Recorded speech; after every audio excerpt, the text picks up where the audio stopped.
ವಿಶೇಷ ಭೂ ಸ್ವಾಧೀನ ಅಧಿಕಾರಿಗಳು ಕರ್ನಾಟಕ ನೀರಾವರಿ ನಿಗಮ ಹಾಗೂ ಸಣ್ಣ ನೀರಾವರಿ ಇಲಾಖೆ ಕಲಬುರಗಿ ಇದರ ವಿರುದ್ಧ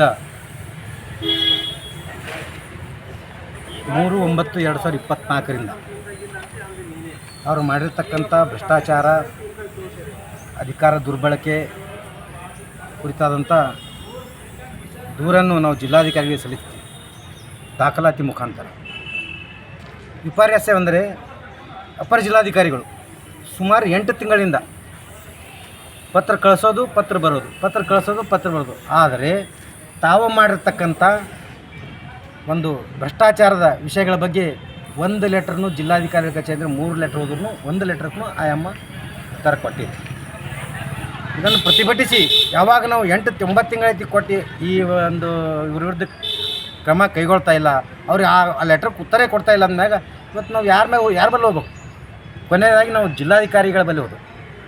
ಜಿಲ್ಲಾಧಿಕಾರಿಗಳ ಬಳಿ ಹೋದಾಗ ಮನವಿ ಕೊಟ್ಟಾಗ ವಿದಿನ್ ಹಾಫ್ ಆನ್ ಅವರಲ್ಲಿ ಆ ಒಂದು ವಿಶೇಷ ಭೂಸ್ವಾಧೀನ ಅಧಿಕಾರಿಗಳು ಒಂದು ಪತ್ರ ಕಳಿಸ್ತಾರೆ, ರಿಪ್ಲೈ ಕೊಡ್ತಾರೆ. ಅವಾಗ 4 ಲೆಟ್ರ್ ಆದಮೇಲೆ ಜಿಲ್ಲಾಧಿಕಾರಿ ಹೇಳಿದ್ಮೇಲೆ ಆವಾಗ ಆ ಲೆಟ್ರಲ್ಲಿ ಸತ್ಯಾಂಶ ಇರುವುದಿಲ್ಲ ಅಂತೇಳಿ ಒಂದು ಲೆಟ್ರ್ ಕಳಿಸ್ತಾರೆ.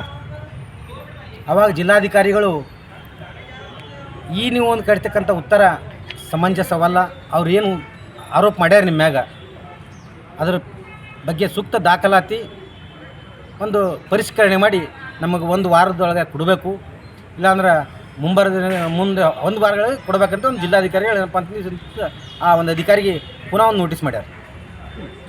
ಅದರ ಕಲ್ಯಾಣ ಕರ್ನಾಟಕ ರಕ್ಷಣಾ ವೇದಿಕೆ ಒಂದು ಇವತ್ತಿನ ಹೇಳಬಯಸ್ತೀನಿ. ಇವತ್ತು ಇಂಥ ಒಂದು ಭ್ರಷ್ಟ ಅಧಿಕಾರಿಗಳು, ಇಂಥ ಒಂದು ಅಧಿಕಾರ ದುರ್ಬಳಕೆ ಮಾಡ್ಕೊಳ್ತಕ್ಕಂಥ ಅಧಿಕಾರಿ ಯಾರೇ ಇರಲಿ, ಇವತ್ತು 1 ವಾರದೊಳಗೆ ಜಿಲ್ಲಾಧಿಕಾರಿಗಳು ನಮ್ಗೆ ಒಂದು ಭರವಸೆ ಕೊಟ್ಟರೆ 1 ವಾರದೊಳಗಾಗಿ ಏನಪ್ಪ ಅಂತಂದ್ರೆ ನಾನು ಕ್ರಮ ಕೈಗೊಳ್ತೀನಿ ಅಂತೇಳಿ ಕ್ರಮ ಅವರನ್ನು ಅಮಾನತು ಮಾಡಬೇಕಂತೇಳಿ.